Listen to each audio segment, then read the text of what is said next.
Hello and welcome in to this week's edition of the Hard Fowl. I'm your host, Intern Joe Macheca. With me, as always, is my co-host, the man, the myth, legend, Jack Veltri. Jack, how are we doing this fine Wednesday evening?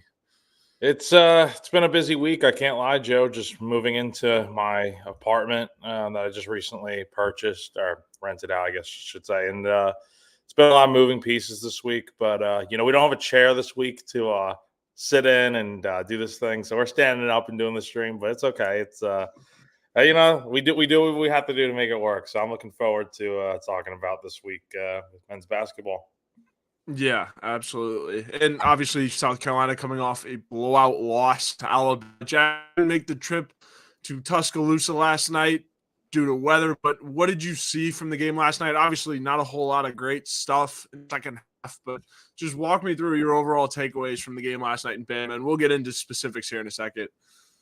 I saw a tale of two halves, if you will. I saw the first half. Well, let's start at the beginning. I think the opening minutes of this game were pretty good, all things considered. I think you go on a 13-3 run to start the game after Alabama hits the opening shot of the game, and you're doing everything right. You're not scoring. You're not getting the three ball like you would maybe want to, but you're getting some good inside looks. You're creating a lot of mistakes on Alabama's part by turnovers. I think Alabama had already like 4 or 5 turnovers in like the first 10 minutes of the game, which is a lot. And because of that, you're able to go on that run, but you're not able to do anything after that. See, that's the problem with last night's game is that South Carolina had its chance in the beginning to kind of lay its foot on the gas, if you will, but they couldn't. And because of that, you keep the door open for Alabama, who has one of the highest, I think the highest scoring, maybe the highest scoring offense in the country. Either way, they lead the country in adjusted offensive efficiency. So by that metric, one of the highest scoring offenses out there. And, they got Mark Sears, Aaron Estrada, guys who can sling it, shoot it. And they eventually caught fire, and it was just too much for South Carolina to overcome. Yeah, absolutely. I mean, I was talking with a couple of our colleagues and stuff like that in the industry, and I was just saying that, it's really hard to chase a lead when Bama's offense is that freaking fast, and they have dynamic guards like Spears who can score at will, seemingly. And it's harder, I mean, because their offense was fast last year, right, with Brandon Miller. I mean, it just wasn't as fast because Brandon Miller's a small forward. You kind of have to get him the ball in different situations and slow it down a little bit. So I think the big thing last night, it's really hard to chase the lead against an offense that is that fast paced and can score that quickly. You don't really have any time to get set defensively and kind of pick out the looks and force the looks that you want. You're kind of always on the go and you can't really build any momentum defensively. So I think it's one, learning experience that this team will have to go through. One of the bigger things last night, because you saw last night, that game got away from them very quickly, and they needed to put a stop to the stop to the bleeding, and they just were unable to do that. They were unable to get their feet set defensively and just be able to breathe as a defense. And this team has played a lot. I mean, Jack, we talk about it every week. This team plays like a team, more or less, a lot more than last year's team. And so defensively we've seen that a lot as well. But I think this is the first time that they just haven't really had any time to collect their breath, right? Any time to really kind of get in the zone, get a couple stops to go their way, and just really, even if you're missing shots chasing the lead, to be able to continue that momentum, chipping away. And it was hard in a midweek game on the road at Alabama. I'm glad you brought all that up, Joe, just because, like you said, you give Alabama a chance and they take it a mile. And here's the thing about last night. I think we got back to seeing the team that, we saw last year in SEC play, the one that had good stretches, had good, play at times, but overall they really couldn't put it together. And you kind of see a resemblance to that last night because, like Lamont Paris also pointed it out, in the first half, I think there was a shot Michi Johnson was taking on the outside. He could have drove in because he had a 6'11" defender on him. Don't remember who it was. But anyway, Michi Johnson is obviously not that tall. So by that logic, 6'11" guy, mismatch, drive inside, try to get a layup. Instead, he tries shooting the three ball, misses. That's stuff that South Carolina shouldn't be doing, right? And then you go into the second half, 1 point game, and you're unable to score for over 6.5 minutes. And because of that, Alabama just goes on their little run. Mark Sears starts lighting up from 3-point range. Aaron Estrada, same deal. And by that point, I think they went on maybe a 13-0 run, and it's too much to overcome. And then the three balls just keep falling. And that's kind of Alabama's identity. They're going to take a lot of 3-pointers, similar to South Carolina, except Alabama's going to hit them more often, in my opinion. And it was just a lot of things went wrong. I think another thing that's kind of getting overlooked and not talked about enough is the adjustments that Alabama clearly made going into the second half, because defensively speaking, they weren't playing that great against South Carolina, even though they only gave up 29 points. Even though South Carolina wasn't shooting that great, they were still in the game because of a few good shots here and there. So taking away the outside shots and I shouldn't say the outside shots. My apologies. The inside shots were kind of taken away. The paint play was kind of just non-existent in the second half. You had to look a lot more to the outside. The saying is live by the three, die by the three. So that's something that kind of just hurt South Carolina yesterday. You're not going to win many games when you shoot just over 20% from the field in one period. So, you got to really make sure this doesn't linger going forward. If this were last year, odds are this probably would linger and continue for the next game. So it's important for South Carolina. Now you got a few days off here. You're back on the road again at Missouri on Saturday. You really have to make sure that you're course correcting a lot of these things. And it's hard to correct these things before another game, right? But you can look at the film and adjust these little things. Like I said before, Michi Johnson should be driving inside on a guy that is 6'11". He shouldn't be outside on the wing and taking a 3-pointer with that guy in his face. That's just silly basketball right there. It just comes down to playing a lot smarter and ultimately other guys stepping up and hitting their shots. Yeah, absolutely. I mean, what went wrong team Alabama is, the typical things that will go wrong for this team. I mean, shooting wasn't there, and you were chasing the ball defensively. It's plain and simple. If this team is going to lose games, that's how it's going to be. Jack, I agree with you. I don't think this loss is going to linger too long, with the squad. Michi Johnson seems to have their mentals on tracks. Also, shout out to ESPN Coach of the Week, Lamont Paris. Even though they lost last, again, that game kind of got away from them. I don't think the score, reflects on how that game went at all.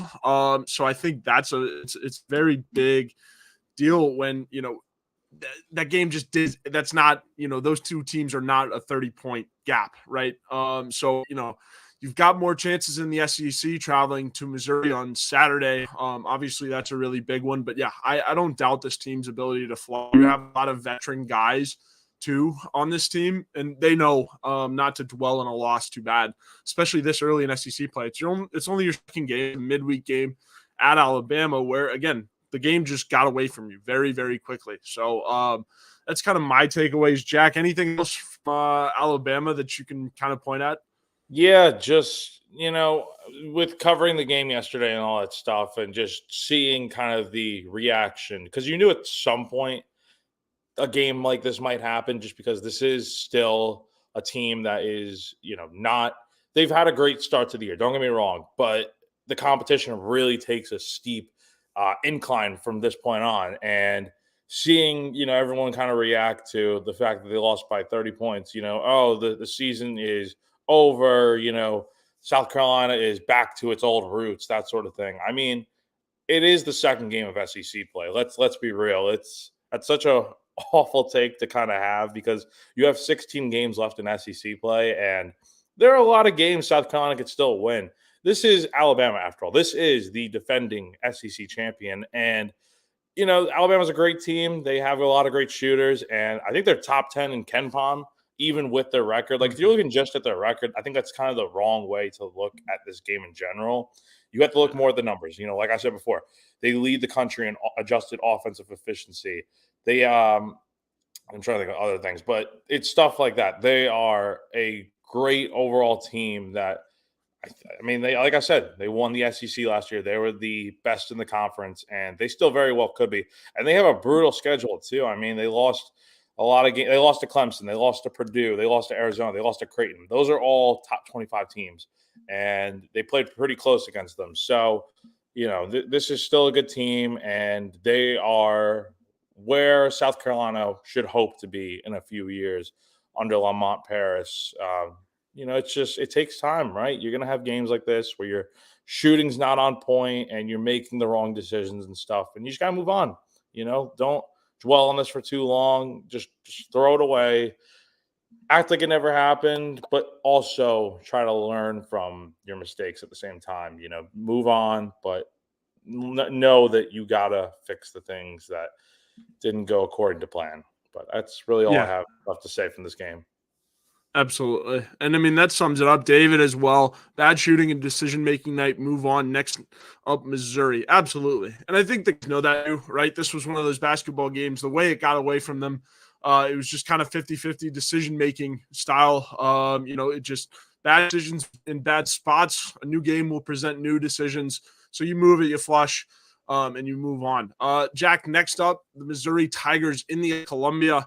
Another road test for the Gamecocks early on in this SEC slate. What are you seeing from Mizzou, and how do you expect this game to go?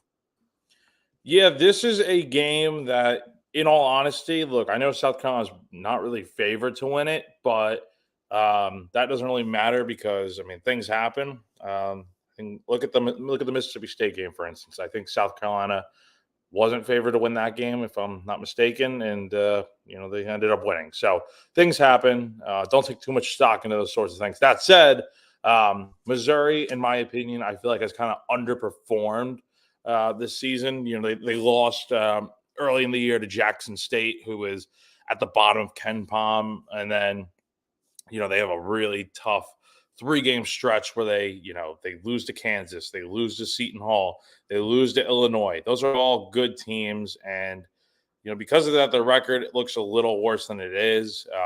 8-7, and they're off to a bad start in SEC play, losing to Georgia, and then obviously Kentucky is the upper echelon of SEC basketball for years now. So it's kind of important for the Tigers to get off to get back on the winning track against South Carolina this weekend, because after that it gets a lot tougher, right?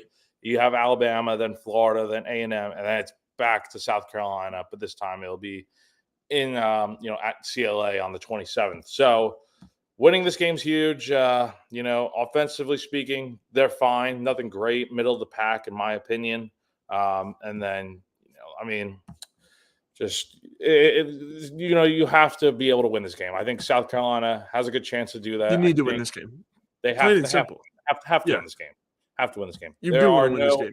There are no easy games in league play, but I think if realistically speaking, want to make the tournament, like I said, you need that 9 to maybe 8 wins minimum to make the tournament, get to that 20-win plateau. This is one of those games I think you have to win. Just looking at Missouri, they have a few good players to speak of. I think Sean East is one of them. He is, averaging 17.5 points this season on 55% shooting. So that's probably going to be the main guy to look for. And then you got another guy like Noah Carter, who is, a big boy, big in some ways, 6'6", 235. And, he presents some challenges. He's their leading rebounder for Missouri. But I think BJ Mack, who we should talk about here, needs to match up well against him. And, I think South Carolina's got the right tools to win this game. It comes down to shooting better and playing your game. For a time, I forgot to talk about this with the Alabama game, but I think they did out-rebound the Tide at one point in that game for a good bit. I think in the first half especially. Yeah. They were winning the rebound battle and playing well inside. And like I said before, Alabama took that ability away in the second half. So if you're able to get back to that level of consistency, playing well inside, and then, like we talked about, shooting better, from behind the arc and hitting your 2-point jumpers and stuff, you're probably going to win the game. So it's going to be another tough environment out there in Como, but never say never, and just hope that this doesn't have a snowball effect moving forward.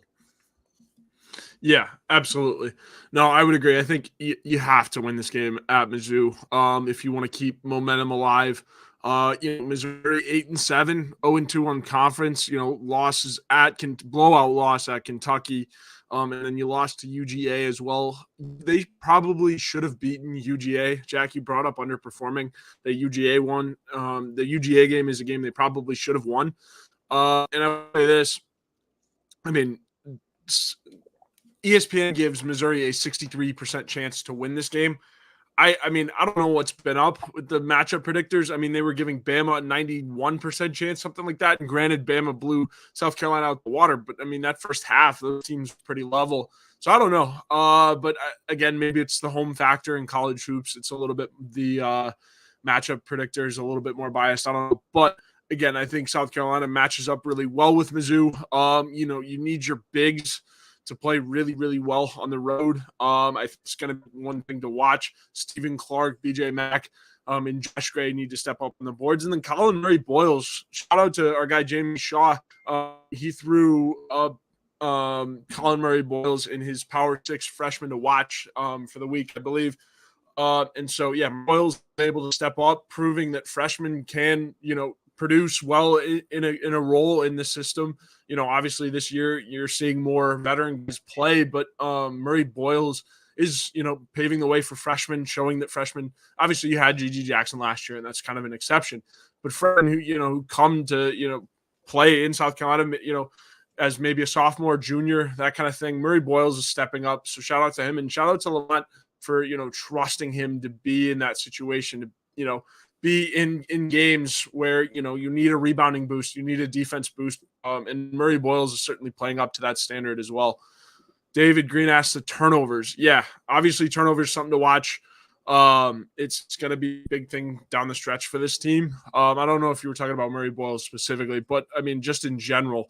I think he's talking about this in general. Yeah. I'll cut you off for a second, Joe. So, no, you're good. Yeah, glad you brought that up, David. Just the turnovers yesterday. I mean, there's so many things that went kind of south yesterday with that game that it's hard to remember all of them at this point, right? But turnovers, yeah, that's another big one. Just in general, yeah. But 17 turnovers yesterday against Alabama. That is not good enough.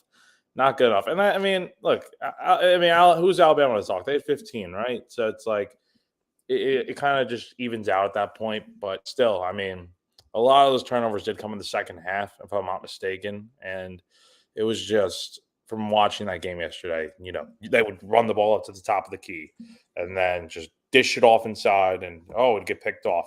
And I think what we talked about before with Alabama playing at a high pace, I think South Carolina just couldn't hang with that sort of play because South Carolina, as we know, takes things a little bit slower. They play at their own speed, and having Alabama play at that high tempo, I think, was just a little too much to handle.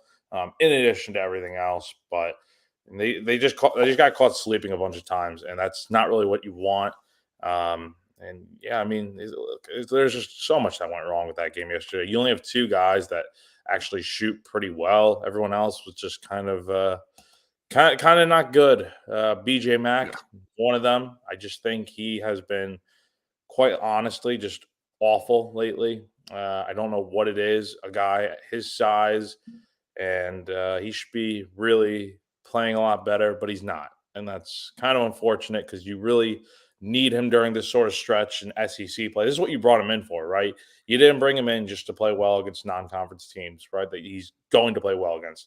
You brought him in to play big boy basketball, and so far he has just been, not living up to that kind of expectation. But I think he does have the capability to turn it around at any moment.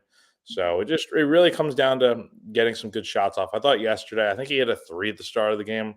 And I was like, oh, well, maybe this will be the night where he actually gets it going. But as it turns out, it wasn't. I think he scored 7 points in the first half, and then just a big goose egg after that. And I mean, you could say the same for a lot of guys. I mean, Michi Johnson and Talon Cooper were the only ones that really had a good night, and then just it was a bad night all around. So I think like you said, flush this game, move on, and make your adjustments. Yeah, just need to make your adjustments. I think turnovers. Obviously, David, thank you for bringing that up because that's your biggest thing. And when you do get blown out like this badly, it is one of those things where you kind of just wipe it, right? You look at what you did wrong and then you improve on it.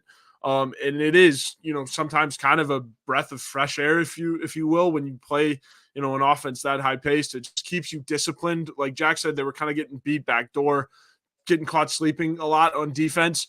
So that'll wake you up. That'll put you back on the discipline. That'll humble you as well.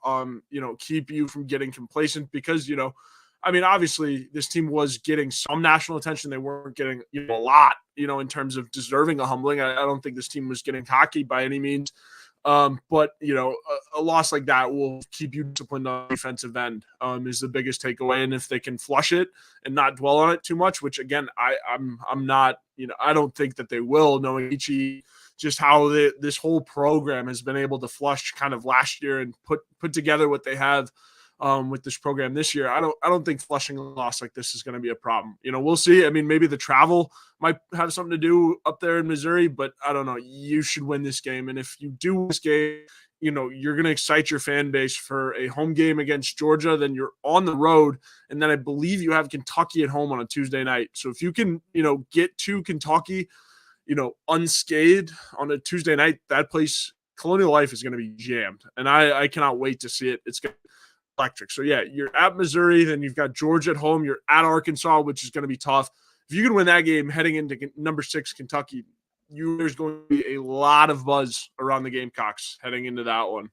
There should be. I think that Kentucky game, it's a little away, right? But that's probably your biggest test early in the season at home. Even if you lose to Arkansas, right? Oh yeah, I mean Arkansas is a good team. I know they've been in the news with their coach lately, with things going wrong, but just it happens, right? It's teams lose all over the country. Look at yesterday, man. Houston lost. I'm trying to think who else lost yesterday. That was pretty big. But Purdue.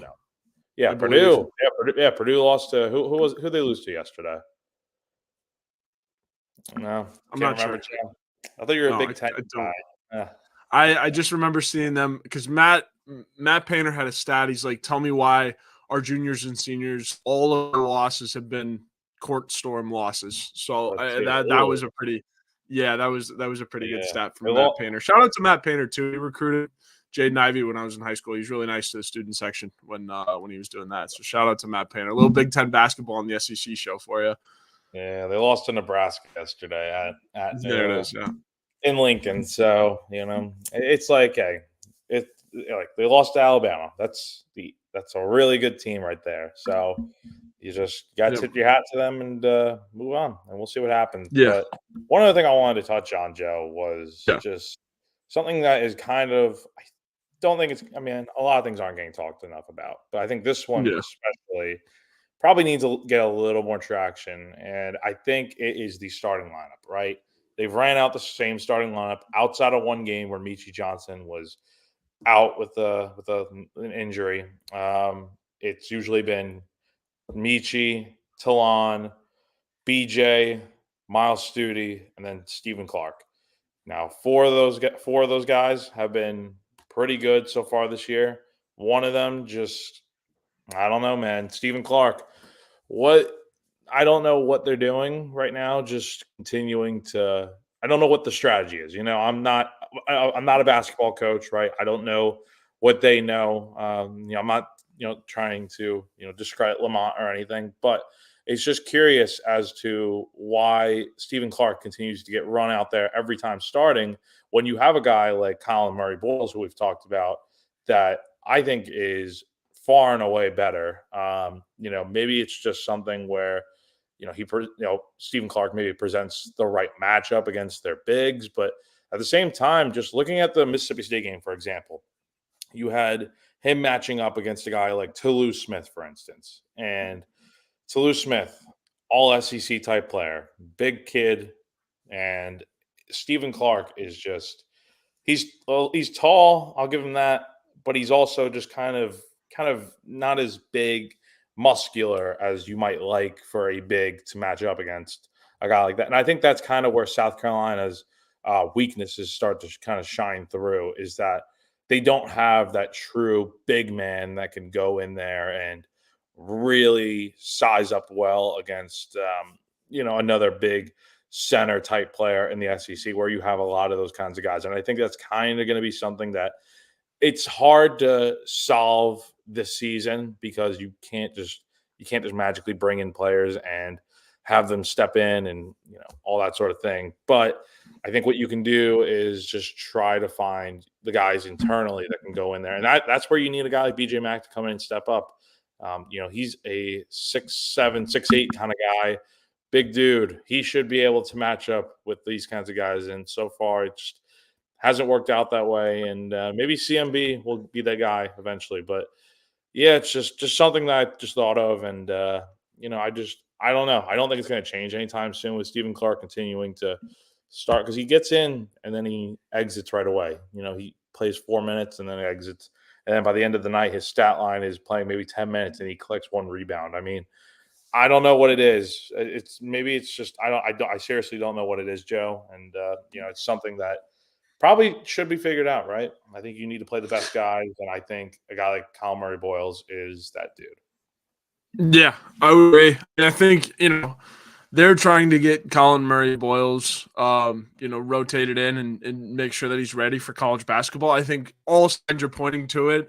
And he's kind of building up to basketball. I think the whole mono thing is behind him. But again, I've had mono before being at like mid, season. It's not fun. It takes a little while for your body to kind of recoup fully. You really don't feel right until a couple months afterwards. So I'm sure there's a little bit of that and then a little bit of just, getting him ready, for collegiate ball. But I mean, he's been doing really, really well, when he's been there. And, I think you want a guy like BJ Mack mentoring him as well. That should excite people. And look at the roles that you were watching some guys play for Lamont Paris's team, because you're going to see these roles, continue to develop. I mean, look at Eli Ellis. You look at comparison, right? A guard who likes to shoot a lot and likes to score the basketball. Who does he remind you of? Jack Meechie Johnson, right? So these are the archetypes that Lamont is building, and it's something you can kind of look at and look forward to, and just kind of look at the style of offense and the style of basketball that Lamont wants to play. And Colin Murray Boyles is certainly part of that as well. Jack, anything else before we kind of preview the rest of the SEC schedule? I think that's everything that I've probably got on my mind. I know that was like a few minute tangent there about the starting lineup, but it's just you got lots to talk about with this team after a loss, right? So plenty to talk about. And we're gonna keep this show relatively short again because they did lose to Alabama, so it is to cover some stuff from a loss. But haven't had to put on the optimism shades quite yet. But Jack, have you looked at Georgia at all? I mean, it's a week out, but Georgia coming up after Missouri, then you've got Arkansas, you've got Missouri twice. Obviously, you do have to play Georgia and the rest of your division side twice. But Jack, sum it up for me. What does this team have to do down the stretch in the SEC schedule to remain? Because right now they're a favorite to be an at-large. Where do they have to? What do they have to do to remain an at-large favorite? So I'm glad you asked, Joe. This is something that I like talking about because it's something that just keeps interest and all that sort of thing. But I didn't think we would be having this conversation in January, right? Because when we talked about it at the beginning of the year, it was like, it's probably a pipe dream and all that. But then they go on their really good stretch in non-conference play, and here we are now. So, like I said before, you probably need to win, let's say, somewhere about 20 games, right? So that gives you about 8 to 9 wins in conference play. You're already one step of the way there, beating Mississippi State, who is a very good team. But then you need some of these wins against teams that you should beat. I think, realistically speaking, I think you could probably sweep Missouri. It all depends on that first game, right? Because you have them in Como on Saturday, and then you get them back at CLA later in the month, and you should be able to win on your home court.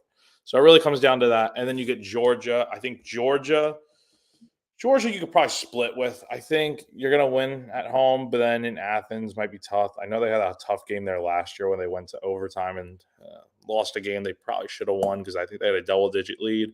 But that's neither here nor there. And then you got games against like Arkansas, Kentucky, Tennessee. Those are all games that could be wins, could be losses. We'll see. Arkansas is probably going to be a loss. Kentucky, who knows? And then Tennessee's roaring hot right now. I think they are a wagon, and I don't see South Carolina winning either of those games. But who knows? They get them, at home at the end of on the road at the end of the month, and then at home in March. So we'll see. But other teams they should beat: Vanderbilt, LSU, Ole Miss. I think they should beat them. And then outside of that, everything is just kind of a toss-up. Auburn's going to be a tough game at Auburn. We'll see. You get to play Ole Miss twice. So I think if you can win those two, win all the pairs that you need to win, and I think you get a few upsets in there, you'll get to that 20-win mark, no problem. Now, part of the problem is with making the tournament is that they're non-conference play. Let's just be honest. It was not good. It was not good. The fact that they won, but it wasn't good. You won, and people would think, "Oh, that's enough, right? You're 13-2 now. I mean, that's pretty good, right?" No, not really. Just because who did you beat? That's kind of what everyone really cares about. And South Carolina, I think, as of yesterday, they had maybe 7 quad 4 wins. It's broken up into 4 separate categories. You have quad 1, quad 2, quad 3, quad 4. South Carolina's wins have come the back half in those quad 3, quad 4 type of categories. And Mississippi State, could be wrong. I think it was a quad 2 win, maybe a quad 1. If it were in Starkville, that would probably easily be a quad 1 win. But because it was at home, I believe it was a quad 2. So don't quote me on that, but I'm pretty positive that was the case. And then you drop that game at Clemson that arguably you should have won. I mean, you had a double-digit lead in the second half and you blew it. So it's things like that that kind of hold this team back from being higher up. That is why they didn't get ranked. Everyone thought, oh, maybe they'll get ranked after that Mississippi State win. I think that was enough. I even thought maybe they had a chance, but they end up getting, I think, 29 votes in the AP poll. So obviously not everyone is convinced like the South Carolina fan base is. You have to do more, and winning an SEC play is going to do that. And then let's say they do get to that 19 to 20 win mark. I think that will probably end up getting you to the second round of tournament play in Nashville this year for the SEC tournament. That means you won't be one of the last 4 seeds playing on day 1. You'll be in that maybe like the 7 to 10 range, maybe. And we'll see what happens from there. But I think you definitely have to win on day 2. You definitely have to win the second round, and then that gets you to the quarterfinals. I think winning in the quarterfinals is obviously going to be tougher. You're probably going to be paired up against one of those top 4 or 5 SEC seeds. We're not really breaking down a potential of a South Carolina basketball title run right now, are we? Absolutely not. Absolutely not. I'm just telling you the facts of what they need to do. But yeah, I think realistically, you probably need to make it to, let's say, semis maybe. You need to win, I think, 1 to 2 games, probably 2, to get some sort of at-large bid in the NCAA tournament. But if they don't make the tournament for March Madness and stuff, I think the NIT is a more likely solution. And look, if you're getting invited to any sort of tournament, I think that is a huge step up in year 2 for Lamont Paris. I think if you told any fan or analyst, whoever at the beginning of the year, that South Carolina would be, in that range, have a chance to do that, that's pretty incredible for a year or 2. So I think you just got to be happy with where things are right now and know that there is a chance. It's not like last season where you're losing, and, oh, yeah, we're just looking forward to next year, and we'll see what happens. But now it's like next year's here, and they're playing pretty well, so we'll see what happens. But, this loss against Alabama, I don't think it has the lingering effect that it will on their schedule. Obviously, it's a bad loss, but it's against one of the best teams in the country, and still, in my opinion. So just win these games that you have to win, and let the rest take care of itself. Yeah, absolutely. In terms, for me at least, in terms of making the NCAA tournament as an at-large, I think again, like Jack said, you got to make it at least to the semis. The SEC tournament. You have, for me at least, you got to beat Tennessee at least once. You got them at home, you got them away, so you got to beat Tennessee at least once. A win at Auburn would be nice, but you need to make more than one top five or ranked win, essentially, right? So you have Kentucky once. You've got Tennessee twice. You've got Auburn at Auburn. And then, yeah, Mississippi State might wind up ranked. I'm assuming Alabama's going to wind up ranked. But, again, you got blown out by them, so can't go back and change that at the moment.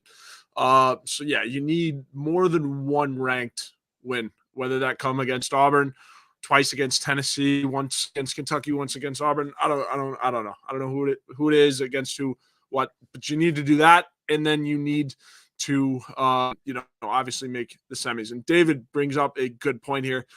At home fan support. Absolutely. Yeah. You need people in Colonial Life. And I think, if this team stands their ground and is able to kind of make it through, the grueling SEC schedule and still stay in contention for an at-large bid down the stretch, you're going to get people out to Colonial Life. I don't doubt that. The student body has wanted a men's basketball team to get behind years now. I'm telling you, the student body is ready to get behind a men's basketball team and to have March and be exciting again. In February, be exciting again in terms of basketball. And obviously the women's team, they do everything awesome. They're all great and it's so much fun supporting them. But this school is ready for a men's basketball team to take off and do well. So yeah, David hitting the nail on the head there. At home fan support is going to be big. It's going to be big against Tennessee. It's going to be big against Kentucky. Those are your two top 5 or top 10 matchups remaining on the schedule. But you got to do that. Got to get to the ACC tournament to get an at-large bid. Then after that, I mean, who knows if they make the NCAA tournament. But I think, Lamont Paris is tapping into this, new era of transfer portal college basketball, and he's doing a good job of it so far with Michi, Talon Cooper, Miles Studi, that combination, DJ Mack as well. So that's, regardless of how far this team goes, it should excite you that Lamont Paris is so far right now the right guy for the job, right? So we'll see how this team responds to adversity down the stretch. But as of now, looking so far so good. Missouri's going to be a big barometer of seeing how this team can respond because they have to go do it on the road at Missouri. It's another tough team. They're floating at 500. They can beat you if you let them. So just like any other team in this league. So yeah, Missouri. We'll see what this team looks like. Missouri. I could expect anything from a blowout to a narrow win. So we'll see. We will see. But for me, at least, it starts at Missouri, and then we'll see what happens with the rest of this team. But Jack, anything else for the people that are still watching before we get you out of here? That's all I got, man. That's all I got. It was a good show tonight. Feels good to be back. Thank you, everyone, for tuning in. I know we got some quarterback news.